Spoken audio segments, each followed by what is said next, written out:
Opinionated, outspoken, informative. The Jaguar Journal.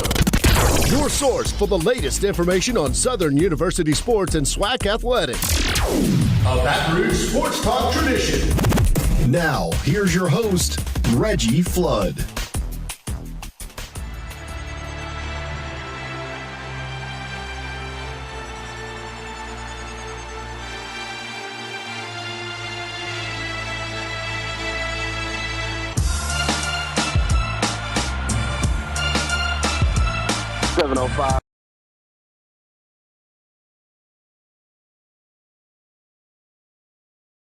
Game day. Good morning, Flood.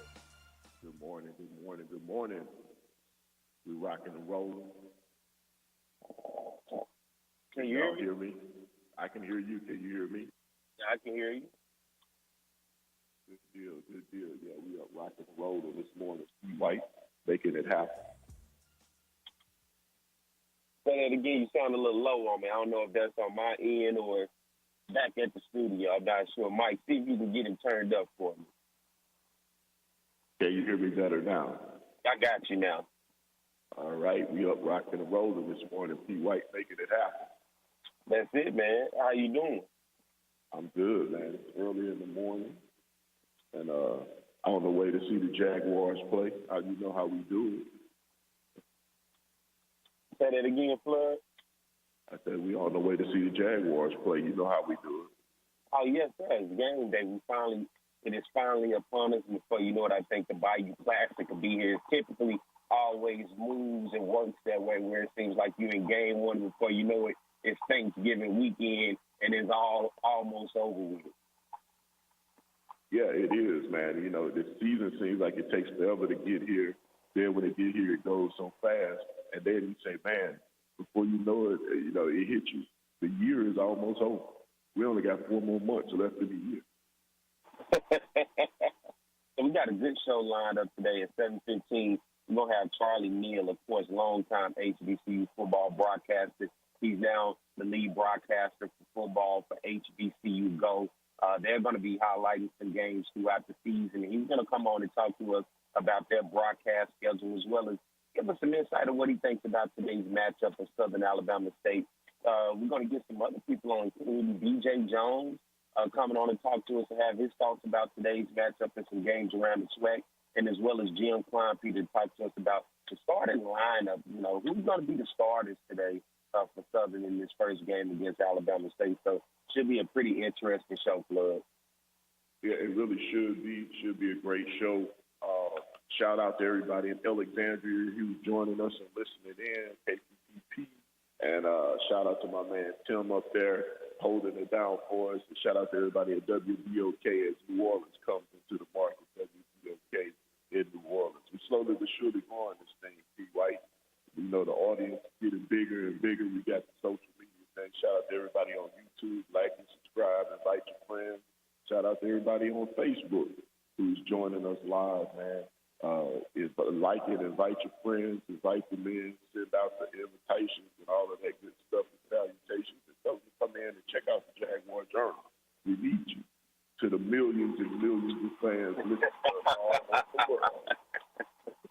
And to everybody on YouTube as well, subscribe and commenting, and also on Facebook. You know, we're on both platforms now, so that gives us an opportunity to reach people outside of the radio realm. And so good morning to everybody that's on there. And, man, it is game week, Flood. A lot of people traveling over to Montgomery, Alabama for today's Southern and Alabama State game. But most importantly, it's finally here. We finally get to see some football and all that speculating, all that practice and fall camp. We finally get to see us play against somebody. Yeah, and that's what I think people are looking forward to seeing Southern actually get on the field and play. You know, we've done a lot of reading, watching television, a lot of talk on social media and all of those things. But now it's time to get it on. It's time to actually play a game. I think the players are looking forward to it more so than anybody. But I know the fans are ready to go. You know, they're on the road headed to Montgomery. So, you know, they're fired up, ready to go, as the Jaguar Nation should and always is. So, you know, now it's just about going out and showing improvement. That's it, man. And so what we're going to do, we're going to get ready here and take a break here. And then when we come back, we're going to get Charlie Neal on and try to talk about HBCU Go and give you the schedule of what they're going to be looking like this year. So, hey, Mike, let's get ready to take a break. We get Charlie Neal on and we come back and continue the show. So y'all stay tuned more to Jaguar Journal.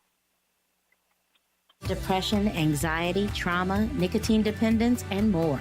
Many families are struggling with behavioral health issues. Reaching out for professional help is the best thing you can do for you and your family. At CareSouth, we are committed to helping individuals and families to heal, bounce back, and grow stronger. Our team of professionals are available for telehealth and in-person visits. Call for an appointment today at 225-650-2000. Hope and healing is just a phone call away.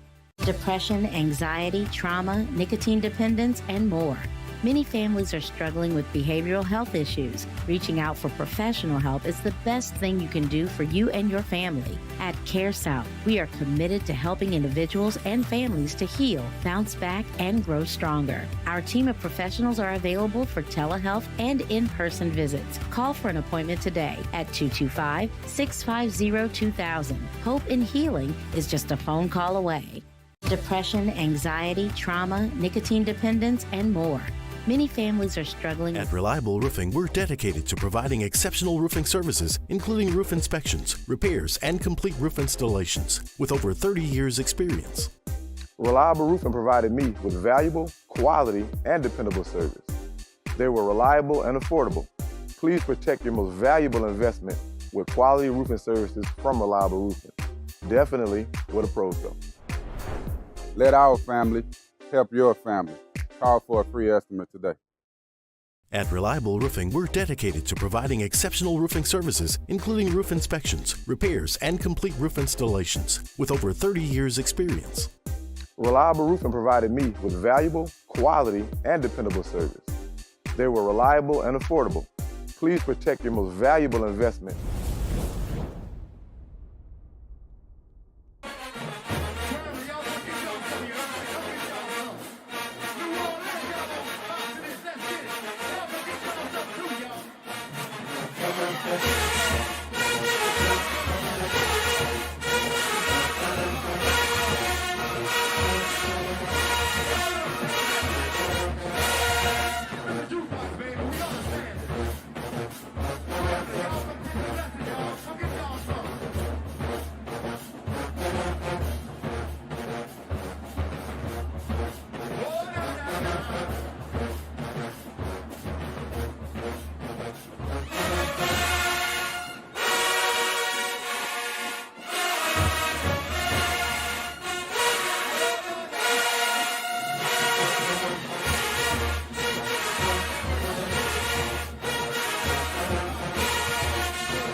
All right, we're back from the break, and it is the Jaguar Journal. I'm Perry White.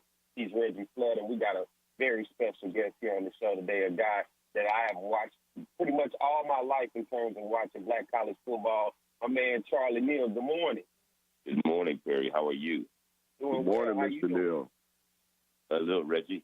How's everybody? I'm well. Oh, well, man. It's football season. Aren't Yes, you it happy? is. Yeah, you know how it is. You're chomping at the bit. It's just like the players. They've gone through camp, and they've been hitting each other. Now they can't wait to hit somebody else. Well, it's the same way from the broadcasters. Can't wait to get going. Yes. So, Yeah, we were just talking about that. You've been doing it for a number of years. What year does this make it for you for HBCU football?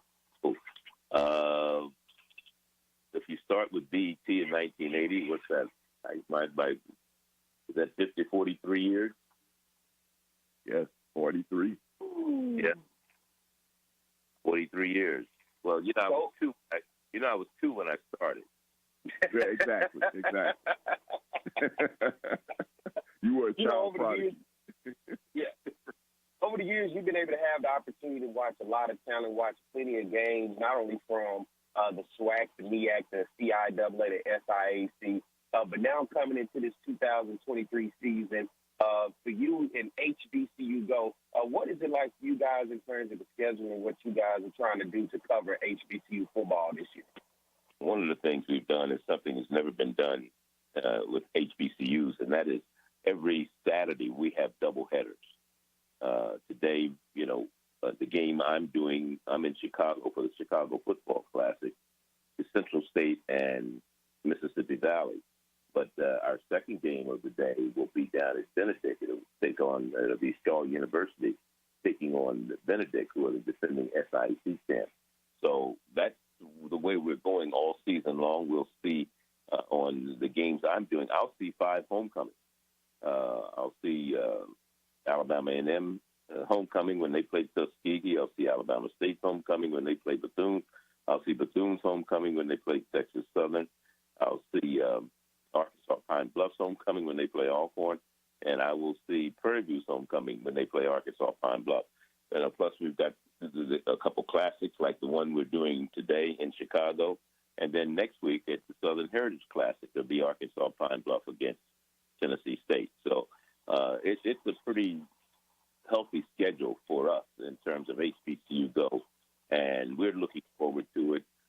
Make sure you tune in. A lot of new innovations and things of this nature that you'll be able to recognize. Last year was our infancy year, and I thought we came out the chute pretty good, and now we're going to step up our game even a little more. So that's important. Sound like you're going to be watching a lot of Pine Bluff games this year. Well, we will see that. There's a whole story behind that, and I don't want to get into the politics of ESPN versus HBCU Go, but they also have a contract with the SWAC, and they come out with the right of first refusal, or they pick first, and then we get the leftovers, from the SWAC games. We do not have a Southern game on our schedule this year.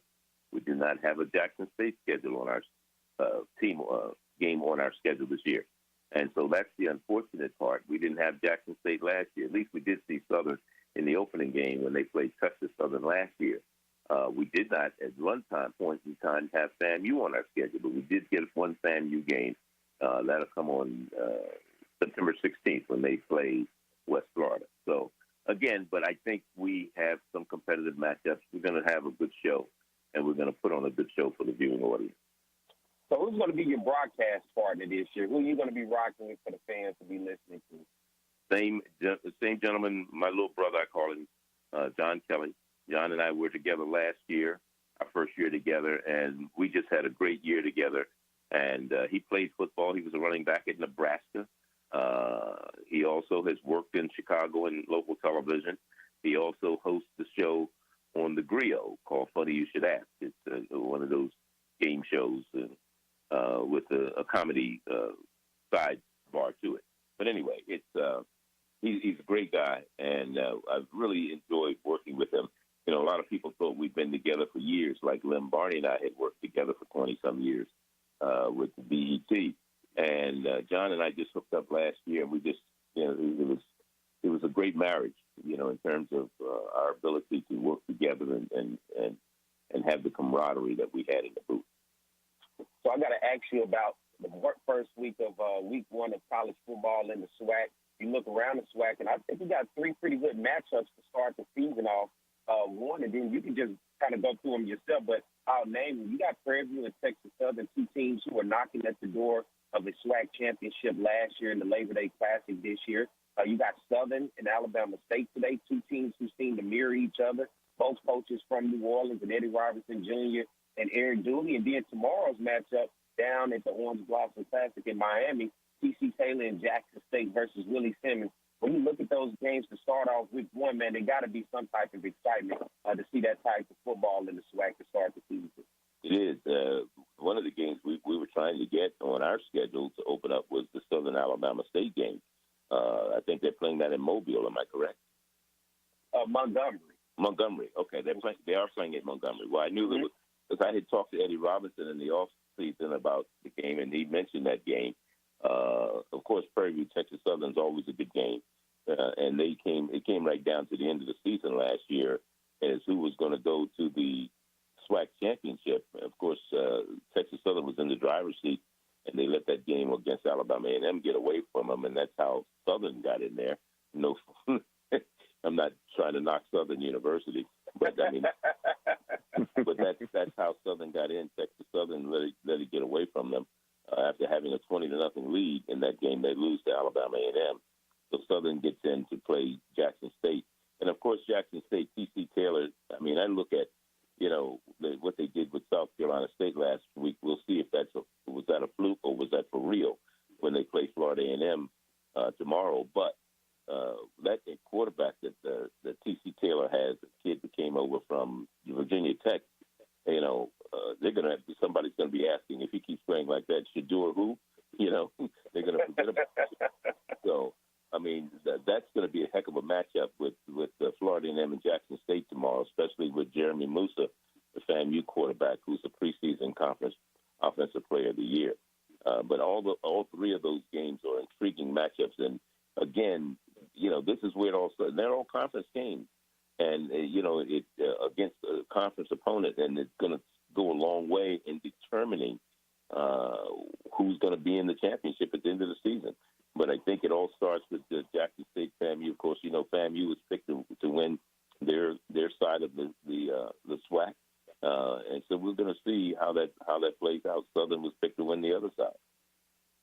You look at Buddy Pugh in South Carolina State last week. Jackson State pretty much had their way with him. Buddy Pugh announced in his retirement at the end of the season. Were you kind of surprised to see what type of team showed up at the MEAC SWAC Challenge in terms of South Carolina State and the poor performance that they had?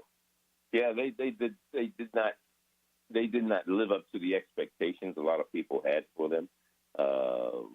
Corey Fields didn't have one of his better games at quarterback for the Bulldogs of South Carolina State.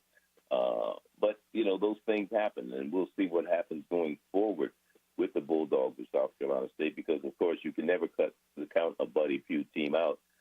North Carolina Central is also right there, trying to repeat as the MEAC champs. And Howard University is a team that you got to watch out. They're going to come up and surprise them. I will mean say surprise some people, because they showed last year that they were one of the top teams in HBC football. So, again, it was kind of a surprise, because we normally don't see Buddy Pugh's teams get beat down like they did last week. But I'm sure I saw his post-game press conference, and he says, "Hey, we got to go back into the lab and start doing some work and try to figure out what we need to do to turn this thing around." So he understands the importance of being in the winning column and getting off on the right track, and that has a lot to do with the psychic of the players too. You got to think about what kind of effect that may have had on them, the way they lost. It's not so much that they lost. If you lose a 4-3, 4-5 point game, you say, well, we're right there. We should have won. We could have won a play here or there. But when you get beat like the Jackson State beat them, and they didn't score till late in the game, that's saying something. Yeah, you brought up Howard. I watched Howard last night. They battled back against Eastern Michigan. And it looked like it was a ball game towards the end. So Howard definitely showed last night they're going to be a formidable opponent over in the MEAC. Let's talk about today's matchup up there in the Chicago Classic, getting the SWAC back up into that area versus Central State. Talk about Mississippi Valley and that type of program with Kendrick Wade coming in, former football player for Valley, and now trying to get that program headed in the right direction, taking on Central State. Yeah, of course, Kendrick Wade, of course, this is his first year as the head coach, turning things around. He was a assistant coach at Delta State last year. He played at Mississippi Valley and played, in fact, Willie Totten, the former gunslinger for that Satellite Express with Jerry Rice, was his coach at Mississippi Valley. Also coached him in high school. So I like what he's done. Let me say this. They brought in, there's 61 new players on this Mississippi Valley's roster that were not there that last year. And anytime you come into a program as a new coach, you always have to get rid of some of the dead wood, some of the people who are not going to go along with your program, and you do keep those people who really feel that they can be a part of what you're trying to accomplish. And so he's got 61 new players on his roster. 25 of those 61 were high school signees. He got 21 that came out of the portal, and then 15 came over from the junior college ranks. Some of those people that came through the portal were kids who followed him from Delta State, who he coached when he was there last year. So I look for great things for Kendrick, rather. I think he's going to do and surprise some people. And it may not be this year.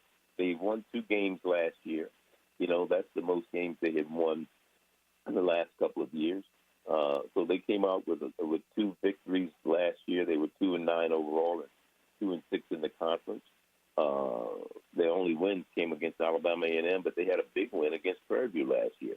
So those types of situations, I think they can just build on. There was a battle for quarterback in their camp this year. Damari Jones is the quarterback from Mexico who was college last.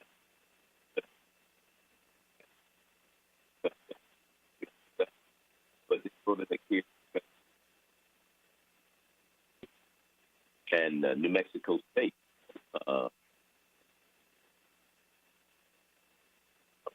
I think we're losing Charlie. I think Charlie's breaking up there. Can you hear me? Yeah, we got you. Okay. Yeah, you're coming through now, but we were losing you for a second. Okay. Charlie, can you hold on? We need to take a break, Perry. Do you want to take a break now? We're right up at the break. Mm-hmm. Oh, yeah, we do. And Charlie, man, I want to say thank you for coming on, man. We appreciate for having you. And you let me know when you up there in Pine Bluff so I can be able to call my people, man, and get you a good turkey leg from up that way, man. Get you hooked up. When they work for you, lift people up and tell them bring Charlie Neal a good turkey leg, man, all right? I get in there. I'm gonna get in there on the 20th, so that's Friday. So I have 2 days I can eat turkey legs. Oh, I'll get your turkey leg all weekend in it. That's what you want. I make sure you do it.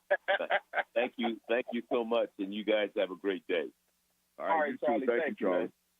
All right, that was the voice of Charlie Neal, longtime HBCU football broadcaster, now the lead football broadcaster for HBCU Go. Let's get ready to take the break. When we come back, we'll continue the show. All right, thanks for more to Jaguar Journal. At Reliable Roofing, we're dedicated to providing exceptional roofing services, including roof inspections, repairs, and complete roof installations with over 30 years experience.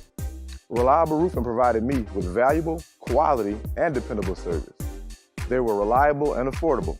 Please protect your most valuable investment with quality roofing services from Reliable Roofing. Definitely where the pros go. Let our family help your family. Call for a free estimate today. At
depression, anxiety, trauma, nicotine dependence, and more.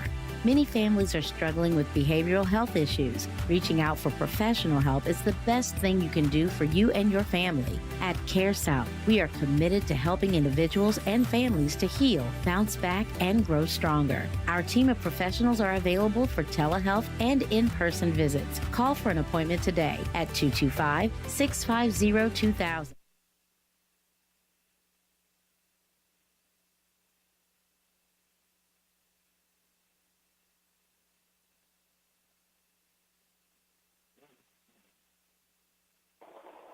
All right, we're back. This is the Jaguar Journal. Come on, Mike. I need that countdown.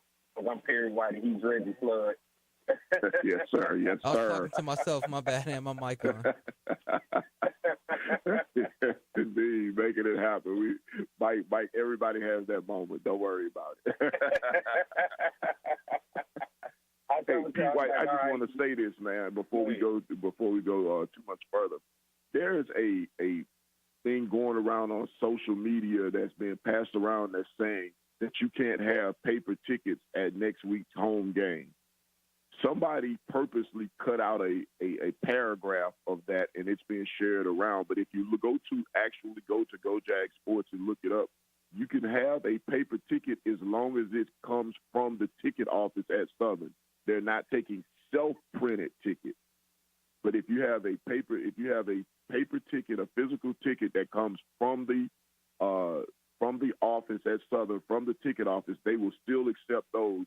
Somebody purposely cut that paragraph out of it, and it's been passed around a lot on social media. So I just wanted to get some clarification on that. That is, they will accept a physical ticket at the gate at Southern next week if you have a ticket officially from the ticket office. So I wanted everybody it always to know seems that. like it comes down to about tickets every time it's Southern and Jackson State. Remember last year we were going to Jackson State and they had that whole thing about you couldn't have tickets from this thing and from there. Seems like it's always against Jackson when you start to get issues surrounding about what kind of tickets you need, right? Yeah, and by the way, that was a Jackson State thing last year. This is somebody intentionally misleading people from Southern. I don't know who did it or who it is, but it's somebody who intentionally put that out there that's misleading people from Southern. If you go to the Southern's website and you look it up, it clearly says that if you have a printed ticket from the ticket office, it will be accepted and you can use that. But you can't, they won't accept the home printed tickets, the tickets that you print over your own printer, okay? So I just want people to know that and know that the university did not up and change its policy all of a sudden. It'll be good to see if athletics put something out as a message throughout the week just to make sure they assure people to let them know that, hey, that is false. This is really what it is. And as we move forward, especially with that big weekend, you don't want anybody to be deterred or get turned around thinking it's one thing and it's really not. Exactly. All right, we move along, Flood. You know, we looked at the game last week, and let's talk about it. The MEAC SWAC challenge with South Carolina State versus Jackson State, man. And you kind of had to really scratch your head when you look at Coach Buddy Q's team and the way that they showed up against Jackson State. Did not really look like a prepared team. Jackson State getting the victory 37-7. Corey Fields having a tough day from the quarterback position, 7 of 20 for 60 yards, 1 touchdown to 1 interception. You look at the team stats all together, Jackson State 24 first downs, 3 of 9 on third down, 494 total yards, 356 of that in the air, 138 on the ground. When on the other side for South Carolina State, 201 total yards, 64 on the ground, 64 in the air, 137 on the ground. Jason Brown had a really great day for Jackson State in terms of throwing the ball, but that running back, Irv Mulligan, he's going to be the guy for them because Jackson showed they're going to try to commit to the run and then open up the pass. But I saw Irv Mulligan run the ball in that game, man. Powerful runner, has the speed, hard to take down. But overall, Jackson State with that up-tempo, quick offense just simply wore South Carolina State down as the game went on. And you saw it, especially once it hit towards the end of the third, going into the fourth quarter. And that 3-and-out that was happening with Corey Fields and South Carolina State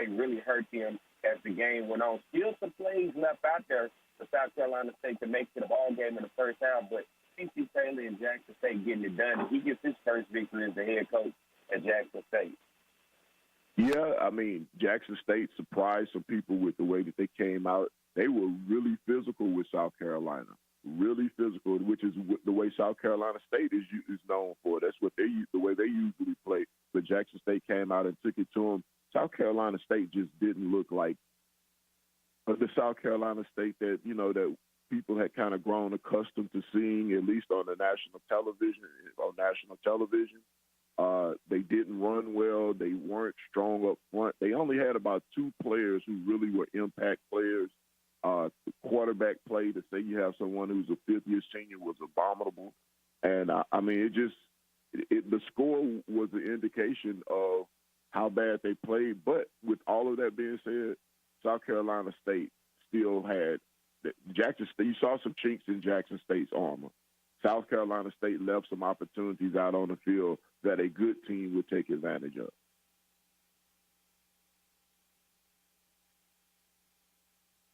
Are you still there, Pete White? Yeah, I'm here, man. I'm texting, I'm communicating. I'm trying to get a lot of things. So I apologize, man. I thought you was going to rock. I thought you was going to get long-winded with me right there. Nah.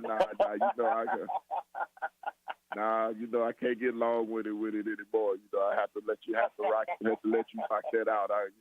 I got to get in and get out. When you look at Corey Fields' quarterback performance, man, tough day, but that had to be one of the worst quarterback performances I've probably ever seen from a starting quarterback. And you look at a guy who's been around that program so much, you just wonder what is happening with him at that position, and what is Coach Pugh and the offensive coordinator been looking at all fall season? Well, to me, I think Coach Pugh knew exactly what he had. And I hate to say it, but I think that's why Coach Pugh is probably called it quits. Not because of that particular player. I don't want to put that on the kid. But I think because Coach Pugh looked at it and was like, okay, I don't have the talent. I have a 5th-year quarterback, and we just don't have the talent, and I'm kind of tired of doing this after 47 years of coaching. I don't want to have to rebuild. I think that's his mindset. But when you have a 5th-year senior and he's playing like that, it's either you don't have anybody on the bench to play, or you just figure I'm just going to ride this thing out and then let the next coach sort it out or figure it out. And I think that's kind of where South Carolina State is right now. When you look at Jackson State, and you look defensively and offensively, you look at everything they had to replace from the coaching staff as well as the player personnel. Anything stood out in particular to you? Say that again, P. White. I'm sorry. When you're looking at Jackson State from the turnover, from the coaching perspective, as well as the player personnel, anything stood out in particular from you in the performance that they had? Just the physicality, in particular on the offensive line. They dominated the line of scrimmage, and I was very impressed with that. That was something they ran downhill, which is something we hadn't seen from Jackson State in a few years. So I was very impressed by that. I like the way Coach T.C. Taylor's offense worked. And T.C. Taylor is a guy who he's known for being able to call offenses. He's been an offensive coordinator before. He was a play caller at Jackson State for a while under Deion Sanders. So I'm not surprised, but I was surprised at the physicality of the game and the fact that Jackson State defense came out and got stops when they needed to, without being over aggressive and blitzing too much. They were really playing good, sound, fundamental football, and they look like a good team. Yeah, they did, and let's get ready to take a break. We're going to be a good team to stay on the clock. And when we come back, we're going to have Fred Singleton, Associate Athletic Director of Strategic Communications at Alabama State, give some people some information about today, what to look for around campus, parking, and all of those little tidbits of when you go somewhere on the road, you run into issues. So he's going to try to clarify that and clear it up so people won't run into issues today. So let's take a break. When we come back, we'll have him on to have that conversation. All right, stay tuned more to Jaguar Journal. At Reliable Roofing, we're dedicated to providing exceptional roofing services, including roof inspections, repairs, and complete roof installations with over 30 years' experience. Reliable Roofing provided me with valuable, quality, and dependable service. They were reliable and affordable. Please protect your most valuable investment with quality roofing services from Reliable Roofing. Definitely where the pros go. Let our family help your family. Call for a free estimate today. Ad Real.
Depression, anxiety, trauma, nicotine dependence, and more. Many families are struggling with behavioral health issues. Reaching out for professional help is the best thing you can do for you and your family. At Care South, we are committed to helping individuals and families to heal, bounce back, and grow stronger. Our team of professionals are available for telehealth and in-person visits. Call for an appointment today at 225-650-2000. Hope and healing is just a phone call.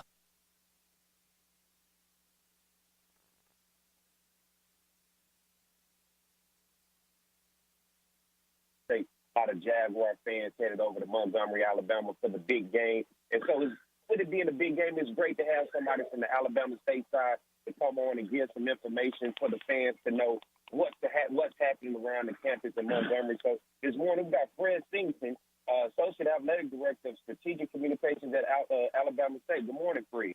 Good morning. Thanks for having me on.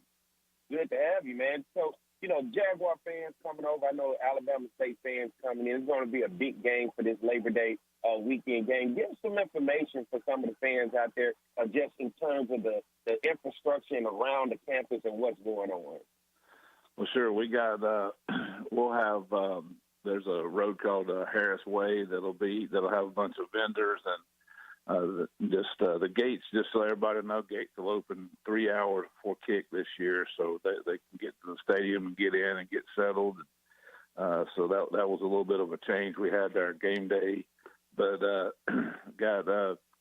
we had people start settling in and tailgating, and parking their RVs yesterday, and actually some on Thursday. So I would say coming in, there was an accident earlier in the week off of between I-65 and I-85 interchange, so that may create some detours, so allow some extra time to get to the stadium.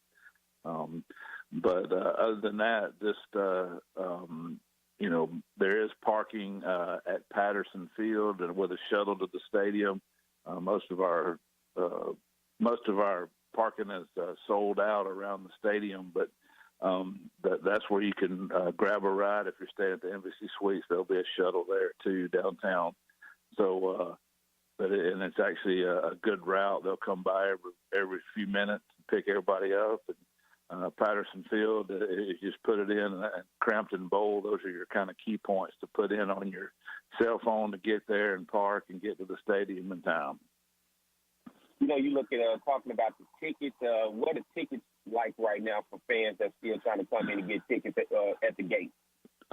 There's plenty of tickets left. We had, I think we were the other day. The number about on Tuesday was around 14,000. So we got about 10,000 left. But that, so there should be some seats available. But we have a big, there's a big walk-up crowd at Alabama State. So, but I think everybody should still be able to get a ticket. They're about $35 to get in the gate, and but they should have no problem getting a ticket when they get here.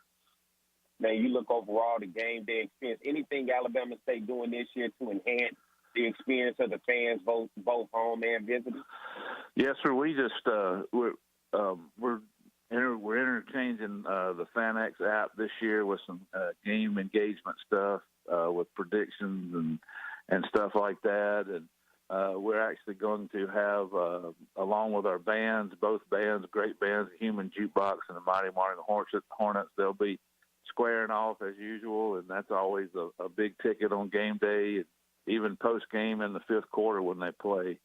So the other thing is we'll have a DJ and an in-stadium announcer that'll be doing some different things and getting the crowd going and keeping them engaged in the game. And I think those are a couple things we added this year that I think is going to make the atmosphere really good.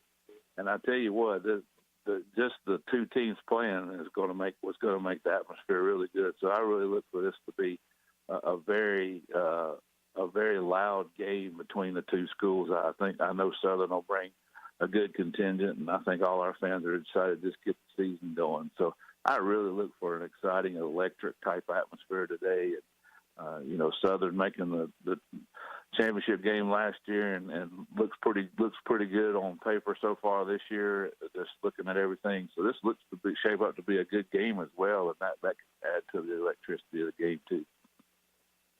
Now, I know today's game is supposed to be kicked off at 5 o'clock ESPN+. Are you guys doing any broadcast of the game today? Yes, sir. It'll be on WVAS-FM, our campus station. She'll be able to get it, and we'll be streaming on BamaStateSports.com. You can pick that link up at our football schedule if you can't get the ESPN Plus group. But we'll be having the audio stream there, and WVAS is a local channel if they want to listen in the stadium. But go to BamaStateSports.com. We'll be streaming through our sidearm website. You can catch it on the computer. And through our Bama State Sports app.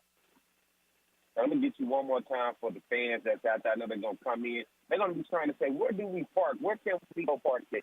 Give them information again for any fan, not just Southern fans, but anybody coming in today into Bama State to get that information.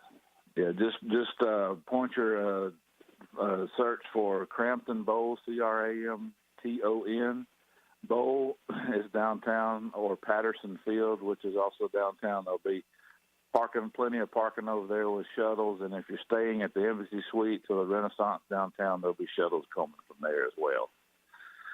So just put it in your app. It should pick it up. Crampton Bowl. It's it should pick it up pretty good. Grab you there, take you through downtown. Actually, it'll help you around the detour if you point it and go downtown off I-65. And so they should be able to shuttle in the game with no problem, and they'll drop them off right at the stadium. I'll be interested today to see. As many times I've been to Montgomery, I have yet to be a part of the tailgate scene at Alabama State. So I'm going to get there a little bit early today, Fred, to try to see what the tailgate scene looks like around the stadium at Alabama State. Well, I was setting up yesterday afternoon late, and they were out there cooking, and I was like, man, this is making me hungry. So they had it rolling early, As a matter of fact, I hadn't had breakfast when your government taco commercial came on just a minute ago. I said, man, I hadn't had breakfast yet. So, but yeah, there's plenty of cooking and grilling and smoking going on around there with the RVs and the tailgate. So yeah, come on, walk through and soak in the atmosphere a little bit. And then in Harris Way, there's a lot of vendors and stuff over there that they'll be doing. Rain's supposed to hold off, so it rained yesterday most of the afternoon, but I think we're going to be clear most of the day today right up to kickoff. And before I let you go, give us what's the forecast for today for kickoff? It's supposed to be somewhat cloudy, but it's gonna be dry. The drying trend's supposed to continue all through last night. It hadn't rained this morning, but it's still a little damp this morning here. But it's supposed to be in the close to 90 at kickoff, 5:02, maybe a little bit less than that. And but I look for like I said, don't worry about the wet stuff. I think it's good if unless there's a pop-up shower comes. But there's only a 30% chance of rain. So and that was just very minimal. But we got the outskirts of the hurricane that just came through, so that hopefully that's gone and we're ready to go and kick off and for a great game. Looking for a great game against a good football team. Everybody that's tuned in, that's Fred Singleton, Associate Athletic Director of Strategic Communication at Alabama State. Fred, I want to thank you for coming on and giving that information and update the people of things that's going on at Alabama State, man. Look forward to seeing you a little bit later today. Yeah, look forward to seeing y'all. Thanks for having me on, and wish all the Jaguars safe travels to Montgomery, Alabama. Appreciate you, Fred. All right. Thank y'all. All right, let's get ready to take a break. We're at the top of the hour. We'll come back. We'll talk about what's going on around the SWAC as well as the NEAC at the top of the hour. All right, y'all stay tuned. We'll be back more with the Jaguar Journal. At Reliable Roofing, we're dedicated to providing exceptional roofing services, including roof inspections, repairs, and complete roof installations with over 30 years experience. Reliable Roofing provided me with valuable, quality, and dependable service. They were reliable and affordable. Please protect your most valuable investment with quality roofing services from Reliable Roofing. Definitely where the pros go. Let our family help your family. Call for a free estimate today. Depression, anxiety, trauma, nicotine dependence, and more. Many families are struggling with behavioral health issues. Reaching out for professional help is the best thing you can do for you and your family. At CareSouth, we are committed to helping individuals and families to heal, bounce back, and grow stronger. Our team of professionals are available for telehealth and in-person visits. Call for an appointment today at 225-650-2000. Hope and healing is just a phone call away.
Jaguar Journal. He's Reggie Flood. I'm Perry White.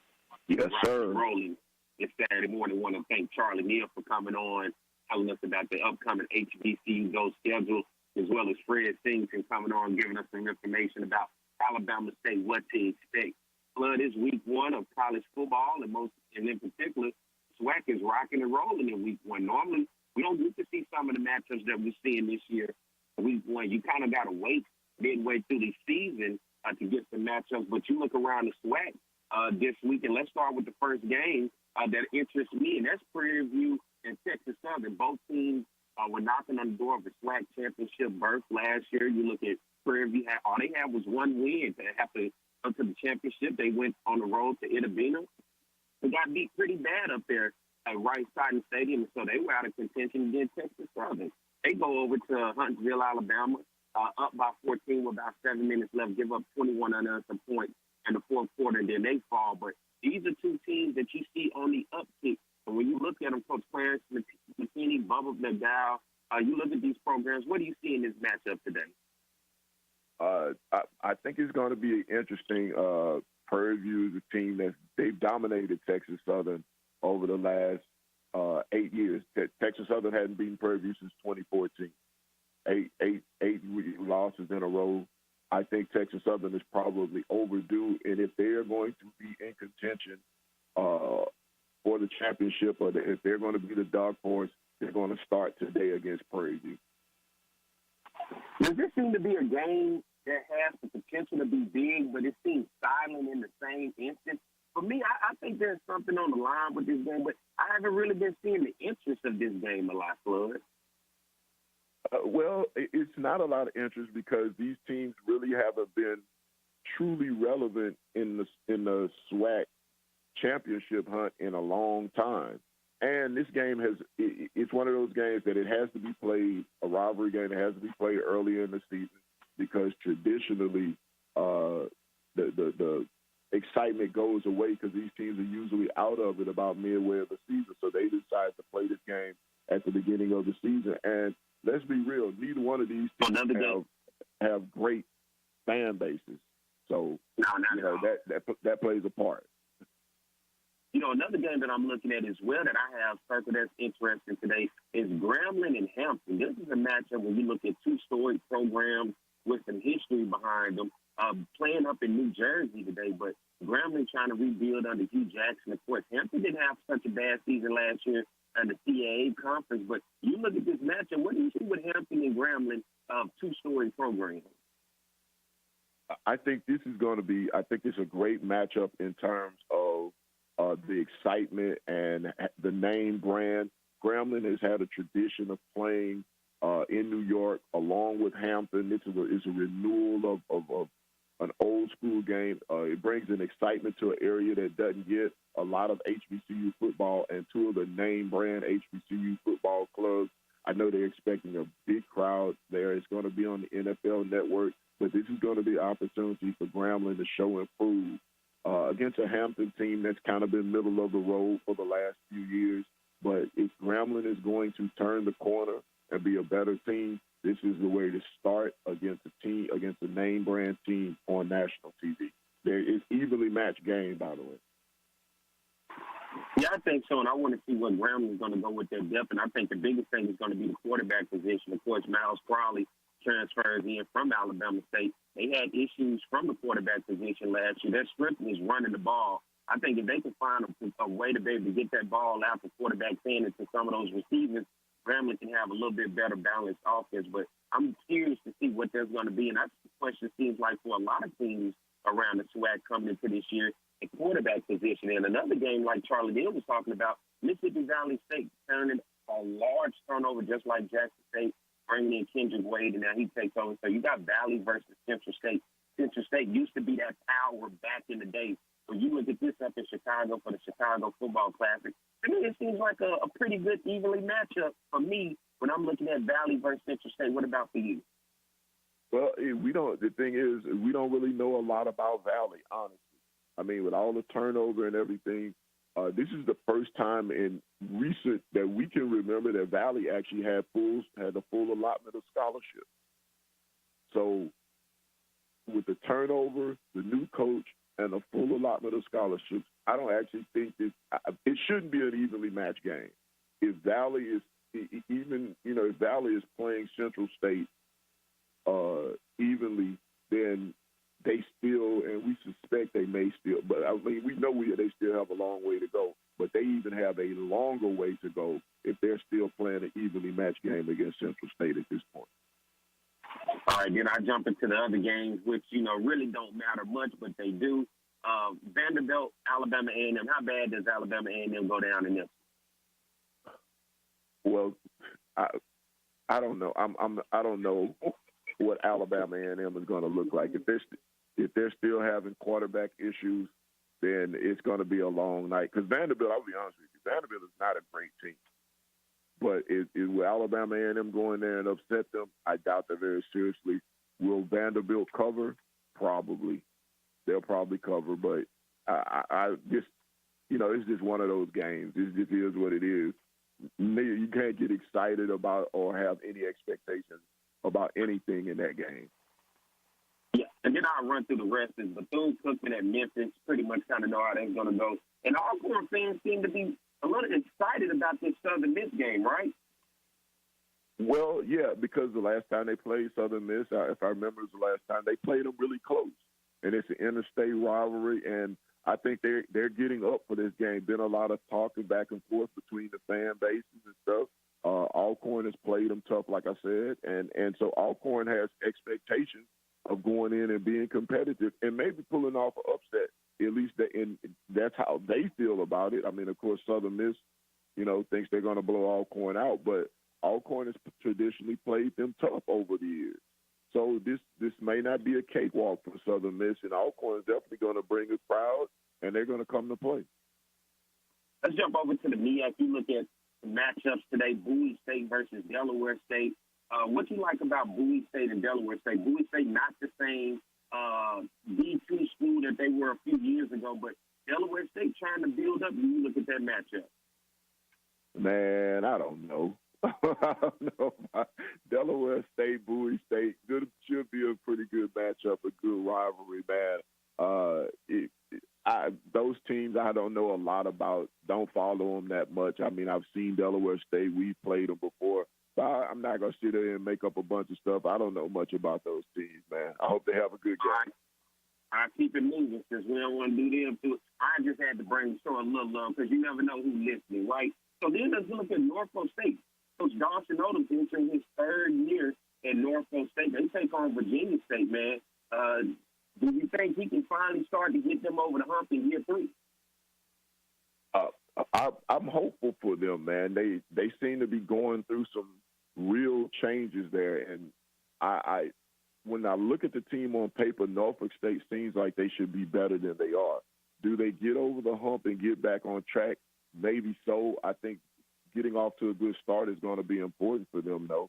I saw Coach Odom's pick his quarterback a few weeks ago, who is a typical Coach Odom's quarterback, a guy who's a threat with his legs and a threat with his arm. Kind of reminds me of the Darius Skelton a little bit. But he picked his starting quarterback. I think that's going to be the key to it. If he can get a quarterback that can do the things that they need to do, then Norfolk State might get back on track. An interesting matchup today, Winston-Salem State versus North Carolina Central. North Carolina Central and Trey Aller, defending Black College national champions, as they won the Celebration Bowl last year. You look at this matchup with Winston-Salem, they're not quite the Winston-Salem of the past, but what do you think when you see them in this matchup? North Carolina Central should win this game easily. Winston-Salem is not the Winston-Salem of old. North Carolina Central has to replace some players, but they're going to play strong defense. They're going to be physical. They're going to run the ball, and so I expect North Carolina Central to win that game going away. I'm going to skip over South Carolina State in Charlotte. I mean, I pretty much feel like we know where that's going to head to. And then here's an interesting game. Richmond, a traditional FCS power. We've seen them in the playoffs. They were a team that beat Tariq Cohen and Rob Broadway and then good North Carolina A&T team a couple years ago in the FCS playoffs. But taking on Morgan State, does Morgan State probably have a chance in this one against an FCS team foe like Richmond? I don't know because I don't know what Morgan State. I mean, I know they have a good coach. I know that coach is building to get to the level where he can compete against a Richmond. They pulled off some upsets last year, so Morgan could very well be competitive in this game. Well, those are the games from around the SWAC, and of course the Jackson State Florida A&M game. We'll talk a little bit more about that, but let's get ready to take the break. And when we come out of the break, we'll be joined by BJ Jones here on the Jaguar Journal. So y'all stay tuned. We'll be right back. At Reliable Roofing, we're dedicated to providing exceptional roofing services, including roof inspections, repairs, and complete roof installations, with over 30 years' experience. Reliable Roofing provided me with valuable, quality, and dependable service. They were reliable and affordable. Please protect your most valuable investment with quality roofing services from Reliable Roofing. Definitely where the pros go. Let our family help your family. Call for a free estimate today.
Depression, anxiety, trauma, nicotine dependence, and more. Many families are struggling with behavioral health issues. Reaching out for professional help is the best thing you can do for you and your family. At Care South, we are committed to helping individuals and families to heal, bounce back, and grow stronger. Our team of professionals are available for telehealth and in-person visits. Call for an appointment today at 225-650-2000. 1073 FM.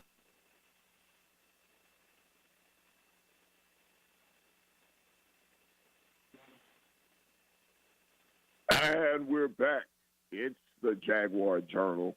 I'm Reggie Flood, my man Perry White. We are on the road doing it, going the way to Montgomery. The Jags taking on Alabama State. And I wanted to bring somebody in who could talk about Alabama State, somebody who's seen them, who's followed them, and he follows all of HBCU sports, that's for sure. And he can give us the inside track. My man, Mr. Inside HBCU Football, Brandon Jones. BJ, what's happening, man? Hey, what's going on, Reg, man? How you doing? I'm good, brother. How are you? Man, it is finally here, Reg. Man, we're talking about the kickoff to the season, man. Been waiting on it all year, man. If I was doing any more better, man, there'd be two of me. Yes, that's right. As I think Tavis Smiley says, if I was doing any better, I'd be an ingrate. So, yeah, man, it's football season. We ready to roll. And you know, in Montgomery, Alabama State has gone through a transition. Coach Eddie Robinson Jr. is in his second year. They've had some quarterback changes and things like that. They really kind of leaned on the defense last year. Man, what you've seen Alabama State. What do they look like? What are the expectations for them this year? Well, they are fast defensively. They're going to be good defensively again. I saw them a few weeks at their scrimmage. Bubba Adams, linebacker, a young man, will be wearing number 1. To me, Reg, and we talked about this, to me, that was a SWAC defensive player of the year last year. We talked about a guy that was second in the country, not in the SWAC, second in the country as far as total tackles. He's all over the field. He's special. Now, they did lose some important players up front. Those defensive tackles that they had a year ago, they're gone. So they're going to have some younger guys up front. But defensively on the back end is where they're going to impress you. Check this out, Reggie. In the secondary, they're going to go 6'3" at both corners. Mikey Victor, a transfer from UNLV. He's 6'3", and about 200 pounds. I got a family connection at the other corner. My cousin, James Burgess. We call him Bug. He's 6'3", 215 at the other corner. And then they have Adrian Maddox, who kind of will play that inside corner and safety position. He goes 6'3", 214 pounds. So really, really long in the secondary. Very physical, and they like to put their mittens on you back there. Yes, I can imagine. So with all of that size, they definitely, what they may lack in quickness, they definitely make up for in size and strength, and they definitely going to want to push some people around if they get the opportunity. Yes, absolutely. They like I say, very, very physical on the defensive side. The offensive side, that's where we kind of get a little different. They had Demetrius Davis at quarterback a year ago, young man from North Shore High School out in Houston. We know what that program has done, but he didn't really live up to the hype a year ago. Alabama State offensively was either ranked last or next to last pretty much in every major statistic. So they're going to be looking to turn that around this year. Yeah, because we know they've hung their hat on defense, especially under Coach Eddie Robinson. But with all of the quarterback changes and all of those things, are there any weapons that stand out? They really, from what we know, they're not even telling who their starting quarterback is going to be for sure in this. But are there any weapons on the offensive side of the ball that we should be looking for? Well, Keyshawn Johnson, young man that wears number 1. Johnson, to me, he's probably one of the top 2 or 3 receivers in the SWAC. You wouldn't know it because of how inept quarterback play has been, but when you watch this young man and you talk to NFL scouts, they are very enthusiastic about him. He was one of the leaders from the receiving corps a year ago, a young guy. So he's only a sophomore. But he's fast. He can go get it. And he's one of those guys, you ain't got to get the ball necessarily to him. He can go up and get anything. And one thing about the defensive back, you can have him covered perfectly, and he can still go up and get it. So that's another young man. And then that running back, we saw this young man come along late last year, is Jawan Howard. He wears number 8.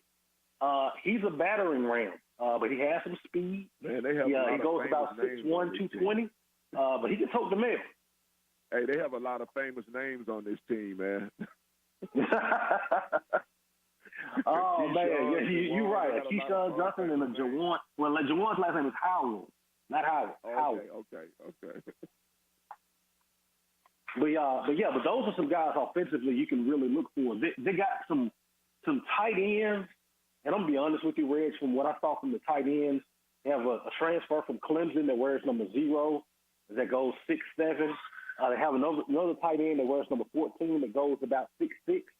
They look the part, but from what I saw in the scrimmage, they just looked the part. They're the reason they transferred, huh? Yeah. Just look the part. Okay. But from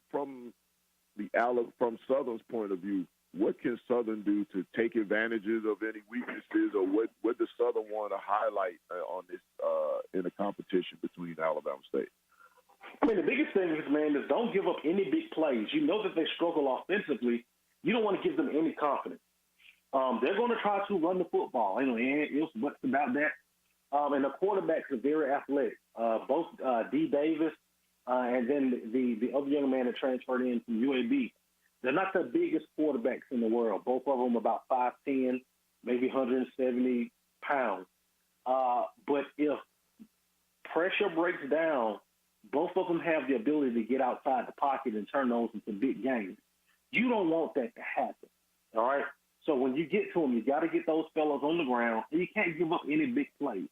You saw Alabama State a year ago when they hit big pass plays, it's because people fell asleep. Hey, I know you're running, and boom, there's play action pass to someone wide open. So you got to protect against that. And then the most important thing is don't turn the ball over. When you have a team like this, you cannot give them short fields. Make that offense have to drive the width of the length of the field on you. And I think with these defenses, both of these defenses being so strong, I think at the beginning of the game, it might be a feeling out and field position type game, and you just want to make sure that you're winning on that end. Yeah, and for Southern offensively, what do they have to do? Is this going to be a time when you have to hit them with big plays, or play action? Are they super aggressive? What does Southern have to do offensively? Establish the run. If you can establish a run against Alabama State, then everything is open. The games that Alabama State hung around, you look at Jackson State last year. Jackson State couldn't run the ball against them. You look at FAMU last year. FAMU could not run the ball against them. But you look at the games that kind of got away from them. The Prairie View game, Arkansas Pine Bluff, those teams gashed them on the ground. It's not an easy task, but if you can gash them on the ground and then get those corners, that secondary to creeping up a little bit, then you can start hitting them over the top, and it can kind of snowball from there. But it starts from running the football, which is not an easy task. It's a football team that finished third in the SWAC, only 6 yards behind Southern, who was number 2 as far as defending the run a year ago. Interesting. What about special teams, man? Because I know we always talk about offense and defense, but inevitably special teams always seems to play a part in games like this when the teams seem evenly matched.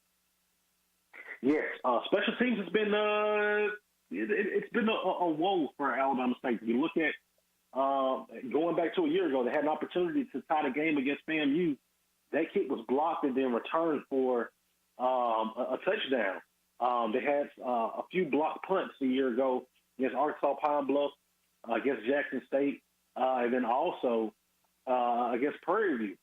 So special teams has been a little. They've been inconsistent from a field goal standpoint. Not sure if they've corrected that, but they weren't the most sound team from a special team standpoint a year ago. Yeah, and because like I said, when these are evenly matched games, it seems like special teams always comes into play. Alabama State, like I said, is a team. You follow all the teams, but I know you've had a specific eye on Alabama State. What's your overview of this game from both sides? I won't ask for your prediction. I'll just ask for your overview. I mean, the big thing for Southern, you want to come in, hey, Harold Blood's coming in first start. And this is going to be a tough place to get your first start. I'll be honest with you, Reg. These people, they've been waiting on this game all summer long. Really before that, when the matchup was announced, the hotel prices in Montgomery shot up. Because there's been a lot of anticipation about Southern coming to town. This is going to be one of the larger crowds of the year, and it's going to be hostile. So with Harold Blood, you coming in, hey, I don't need you to make the mistake. Take what the defense gives you. If it's not there, live to play another down. All right? Don't give them anything. No turnovers, no stupid penalties, those drive killers. Establish the run. And then on the other side, defensively, cannot give up the big play. Alabama State is not a football team that really drives the ball down the field. They struggle offensively and then hit one or two big plays that keeps them in the ball game. You can't let them get the big play. And then when you get to the quarterback, you got to get them on the ground. These are some athletic guys. I mean, athletic. Kind of put you in mind a lot of Bashawn McCray a year ago as far as athleticism, where the quarterback, if it's not there and they take off the run, they can take it to the house, both of them. So it's be very important to make sure, hey, that you are keeping it contained, doing those things, and keeping your keys, your assignment, and that's something that's going to be important. And then winning the battle from special teams, making sure you're not giving up big punt returns, no punts blocked, blocking punts if you have an opportunity, making field goals when it comes down to it. I think that this is one of those games, if you look at it, Alabama State has not been blown out at home since 2019. All of their losses at home, and they had quite a few of them. They only went 2-4 at home a year ago. All of them were close games. The widest margin of victory was against Jackson State, and that was 13 points. So they play people close at home. It could be a hostile environment. You got to take care of your business. You do those things, I feel like Southern will come out victorious in this. All right. Hey, BJ, Brandon, we appreciate you joining us, man. We always, your valued knowledge and all of that stuff. We value your knowledge, I should say. And we appreciate you joining us, man. Look forward to seeing you this evening out there on the sidelines, man. All right, man. I'll see you later on, man. Go Jags. All right, hold it down. Have a good one. It's time for us to take a break. I want to thank my man, B.J. Jones, for joining us. Let's take this break. When we come back on the other side, Jim Kleinpeter from The Advocate will join us. We'll chop it up with Jim. You know how we do it. Stay tuned. It's the Jaguar Journal. At Reliable Roofing, we're dedicated to providing exceptional roofing services, including roof inspections, repairs, and complete roof installations, with over 30 years' experience. Reliable Roofing provided me with valuable, quality, and dependable service. They were reliable and affordable. Please protect your most valuable investment with quality roofing services from Reliable Roofing. Definitely where the pros go. Let our family help your family. Call for a free estimate today. At Reliable Roofing, we're dedicated to providing exceptional...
It's the Jaguar Journal. I'm Peter White. He's Reggie Flood, and we joined by our guy, Jim Klein, Peter, for the Advocate. Good morning, Jim. Good morning, guys. Good morning, Jim. Finally, game day, Jim. I know you've been waiting all summer, watching plenty of football on the Bluff at fall camp, and now we finally get a chance to watch them play somebody else besides themselves. Yeah, this is where the rubber meets the road. You know, you can watch them in the scrimmages, and you really don't get a sense of what they're doing until you see them playing the game. And there's a lot of people who you know, I didn't know if they were going to play or not. Some people I didn't even know had been kicked off the team. So, yeah, so I guess today is where it really becomes real. All right, Jim, let's go through the starters today. Let's start on the offensive side of the ball. Tell us who's going to be on that starting lineup for today for Southern on the offensive side. Well, you know, they gave us a depth chart earlier in the week, and the biggest surprise on it was they had Bernard Childs listed as the starting center, and Kyrie Wade isn't anywhere in the two deep, and he's been playing center most of the preseason camp. But Childs came back from a shoulder injury, and I don't think he didn't start practicing until about midway through fall camp, right around the time of the scrimmage. He didn't play in the scrimmage, but he's going to be the starting center, and Trevon Newsom and Joshua Trask, who's the only newcomer on the front line, are going to be the guards, and then Eli Fields and Bryce McNair are going to be the tackles. And those are no surprise. They got Dupree Fuller at tight end, backed up by Jermaine Minor, and then at running back, Gary Quarles, backed up by Kobe Dillon. But I think we know there's going to be a three-player rotation there. That's pretty much what he did last year. So I would assume Kendrick Rhymes will be the third man in, and I think they're good with any one of those three. The wide receivers, this was kind of a surprise too. The two transfers from Prairie View, Jalen Howard and Colby Washington. I think he's trying to bring more speed, bringing those guys in. And then another transfer, George Qualls, is a third wide receiver. And then Chandler Whitfield is listed as the X, which is the slot, and that's no surprise there. Cassius Allen is listed as backup to him, and that's a little bit of a surprise. But, and then, of course, Harold Blood, who's going to be wearing number 1, by the way. He wore number 9 in the scrimmage, but he switched his number to number 1, which, you know, I guess that came available. I think it was Isaiah Smith who had the number last year, and I think he transferred. So that's your offense right there, and a few surprises, but kind of what you were expecting. And what, you know, it was interesting that Kendrick Rhymes wasn't in that too deep starting off, but you got Kobe Dillon right there. Yeah, and like I said, I mean, Dooley likes a three-man rotation, and his third guy last year got a lot of snaps. Ligon got a lot of snaps, Rhymes got a lot of snaps, and J.J. Sims. They all played. And running backs get beaten up. I mean, I'd be surprised if all three of those guys come out of this game healthy, because they take so many hits, and I think that's why you want to have three. I don't like. That's what I'm saying. It's not a big surprise, because I wouldn't be surprised if Rhymes ends up starting a couple of 3 games this year just because of injuries, or maybe the matchup is better, or maybe he's one of the guys ahead of him doesn't perform like they want. But Gary Quarles is going to give him a nice weapon. Having him, I'm not surprised at all that he got the starting nod. All right, let's jump to the defensive side of the ball. Let us know who some of the guys are going to get the nod today defensively. Well, all that's pretty much cut and dried, I think. They had a guy named Christian Zachary on the team that they signed in the summer, or transferred in the summer. I couldn't get Dooley to say that he wasn't on the roster anymore. He says he's still on the roster. That may mean he's still in school and has a chance to stay on the team. But he's not traveling with the team here. But the tackles, which are the only really new people on the team, Davin Cotton and Rasheed Lyles. And Cotton, of course, was on the team 2 years ago and played quite a bit. He's the transfer from LSU, and he missed all of last season because he had he had off-season knee surgery after the 2021 season.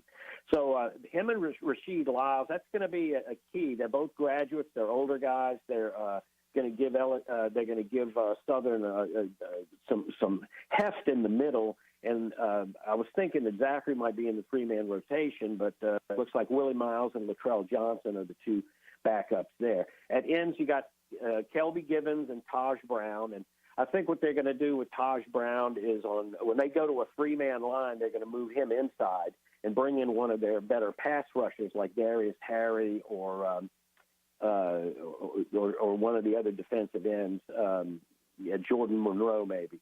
So, so the line looks pretty solid. It looks like they got some depth there. The linebackers are back. Jalen Campbell and Derek Williams, those were your starters last year. Jalen Campbell was the top tackler. He's looking to have a better season. He could be a playmaker. They're backed up by Mike Jones and Reggie's favorite player, Willie Matthews. So, that's right. So that's pretty much set up. And Southern, their strength is their secondary. I think they've got starting cornerbacks from last year, Kristen Davis and Rodney Johnson, and they're big guys. So they're good. They got good matchups for teams with big receivers. They're both around 6'2". And then you got Jordan Carter and Dimitri Morcell. They both transferred from Bowie State. Morcell didn't play last year because he had some administrative issues on his transfer from Bowie State. And then you got Tyler Judson will come in. He'll probably play a lot more than they'll probably take a linebacker out or a lineman out. But if they're playing teams that play a lot of 3 and 4 wides, Tyler Judson will play a lot of snaps as nickel. And they got Dominique Hall as a backup, and that's interesting because he's the guy that had the interception for the two in the scrimmage for the twos, and I'm interested to see what he does because he's a guy I didn't know very much about. And the kickers, I think you know who the kickers are. Josh Griffin, who's one of the best, got one of the strongest legs in the conference, and Rovens Beauplan, very, very good punter.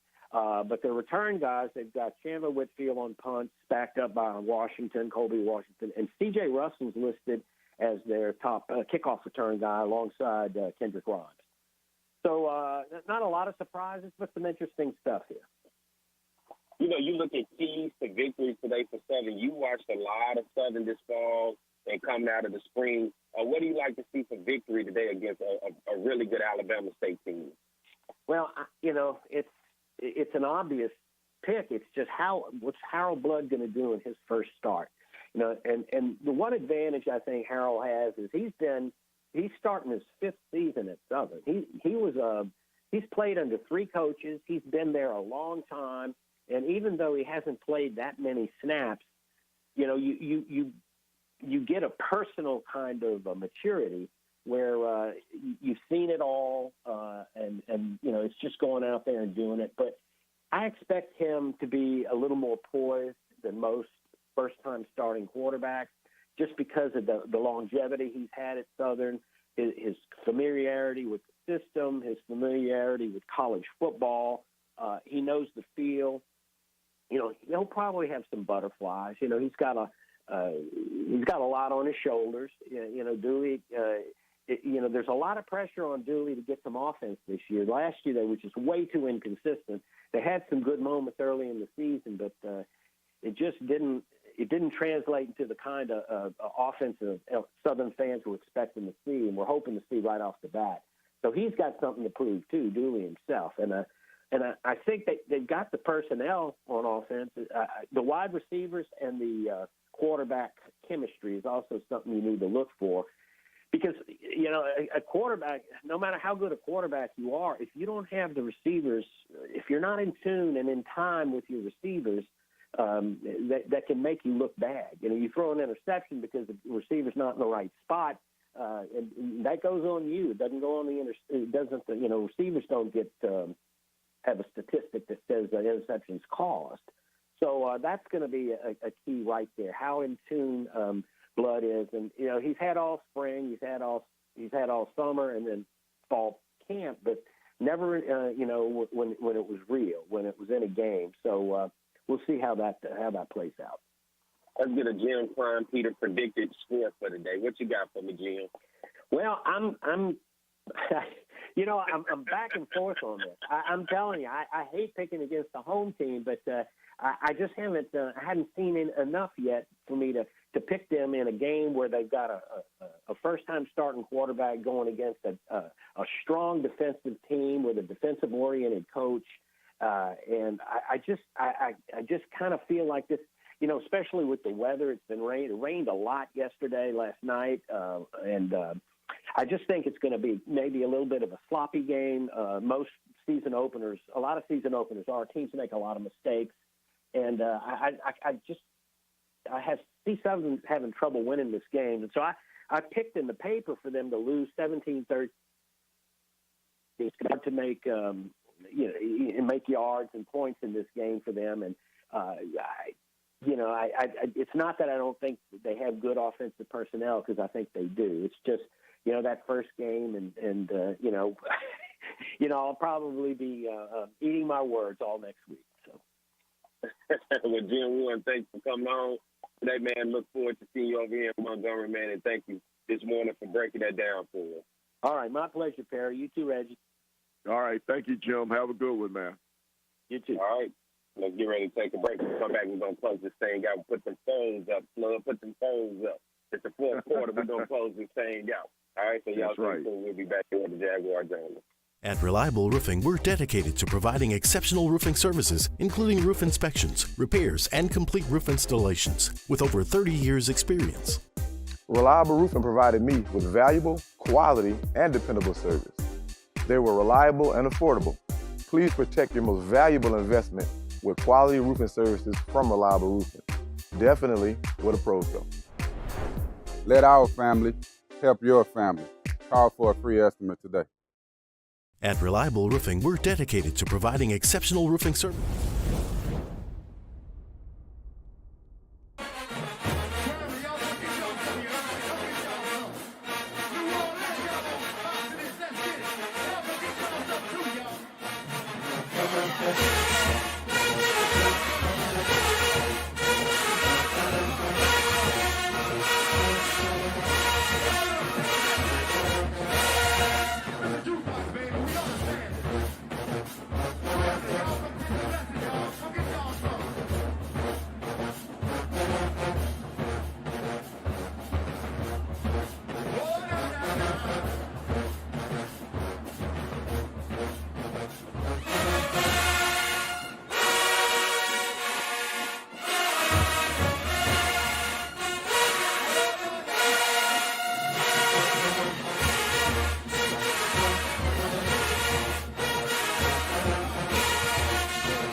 FM. Well, we're back. This is the Jaguar Journal. I'm here with he's Reggie Flood. Yes, sir. I'm going to say good morning to everybody that's been watching on the YouTube channel and Facebook and listening to us all over the radio waves. It's been a good show, Flood. Yes, it has, man. We appreciate everybody who's been on the show. Charlie, Neal, Brandon Jones, Jim Klein, Peter, the assistant, Jim from the Advocate, and the assistant athletic director from Alabama State coming on to give us some information about game day. Oh, yeah, Fred Singleton. That's right. I couldn't remember his name. Glad you had my back. All right, so now it's you and I. Let's have this conversation.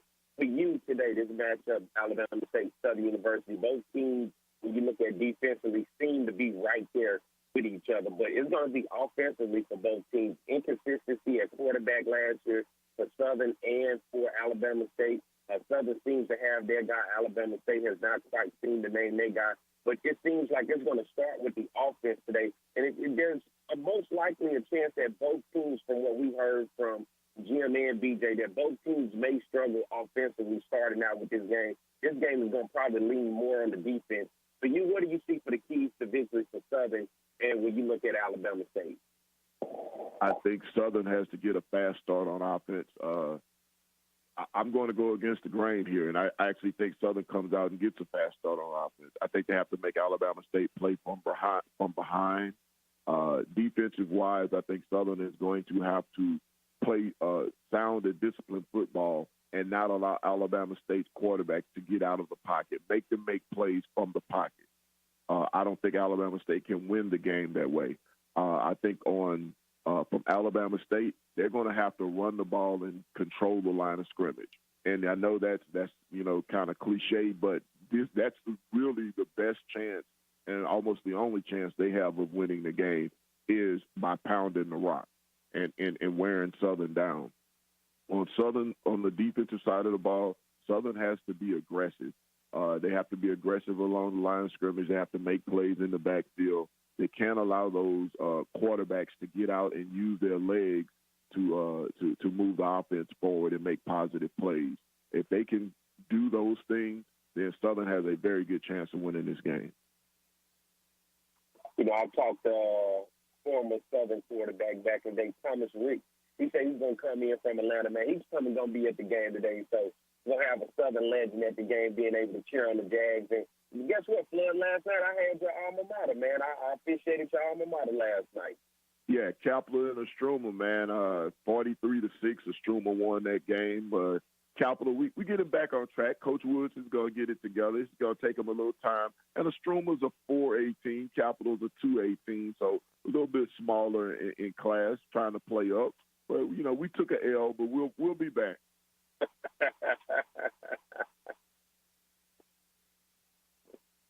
You could have dropped a couple of extra flags for us, though, or something, P. White. See, I don't operate like that. You see what I'm saying? We can't be doing that on the radio. I wouldn't have told nobody. We can't be doing that, Flood. I just wanted to make sure most of all, man, player safety. Yes.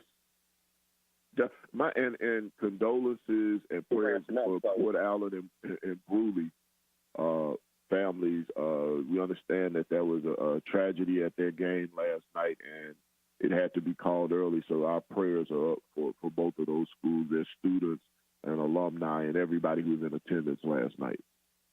I kind of saw briefly people talking about it on social media, but I never could find anything to really get details about it, man, because I was interested about that because I have colleagues that did that game over there, man, trying to find out exactly what happened and how the things just kind of transpired to what happened. Yeah, it's in the newspaper today that one young man was killed. I think they say he was 15 years old, and one adult woman was injured. Don't know her status in terms of how badly injured she was, but she was injured. And one 15-year-old young man was killed. Apparently a fight broke out at the concession stand at halftime of the game. Don't know a lot of the details above and beyond what the Advocate provided. I actually heard it last night. Right after it happened, somebody called and let us know what was going on. But just a tragedy all the way around, just unnecessary, just sad. And, first of all, I hope they find the person that does it and did it and is punished to the fullest effect of the law. And I hope we can just find a better way, man, because I'm tired of these tragedies happening for basically no reason at all. Yeah, especially talking about at a game, man. Back in my day, man, going to the high school football game, you hung out, man. You didn't bring that foolishness to that, man. You hung out. It was somewhere to just hang with your classmates and talk a little noise. But, unfortunately, it happened, and prayers out to that family. It is game day, Southern versus Alabama State, kickoff at 5 o'clock. ESPN Plus game would also be streamed on the Alabama State Sports Network. So if you don't have ESPN Plus, you head over there to the Alabama State Athletic page and find out what ways can you be able to stream the game. Should be an interesting game. The weather should be pretty good for today, looking about between 83 to 90. The rain seems to have pushed out flood, and it seems to set up for a great week one in college football for the SWAC. It is a SWAC game, but it does not count in the standings. So regardless of who wins and loses today between Southern Alabama State, neither team is going to get a win or a loss in the SWAC column. So it is a non-conference game between two SWAC schools. But, hey, man, we finally hit Flood in this time. Yeah, it's time to get it on. Can't wait, man. A lot of people on the road headed to Montgomery. It's going to be an exciting game. It's another Jaguar football season, brother. That's it, man. Hey, I want to thank Mike for holding it down back in the studio, as always, doing a phenomenal job getting us going on YouTube and Facebook. And good morning to everybody on YouTube and Facebook for tuning in, man. I thank you for working with us, and thank you, everybody, for coming on. Fred Singleton, Charlie Neal, DJ Jones, Jim Con, Peter, myself, and my man Flood. As always, we try to bring this to you each and every Saturday morning. And next week it'll be even bigger, as in Southern and Jackson for the Pete Richardson Classic in Baton Rouge. So you guys be sure to tune in to that show next week, as this should set up a big stage right there in Baton Rouge for that Southern and Jackson game. Flood, get us up out of here. That's right. If the man upstairs says the same, we'll be back at the same time in the same place, because as always, it's the Jaguar Journal. Depression, anxiety, trauma, nicotine dependence, and more.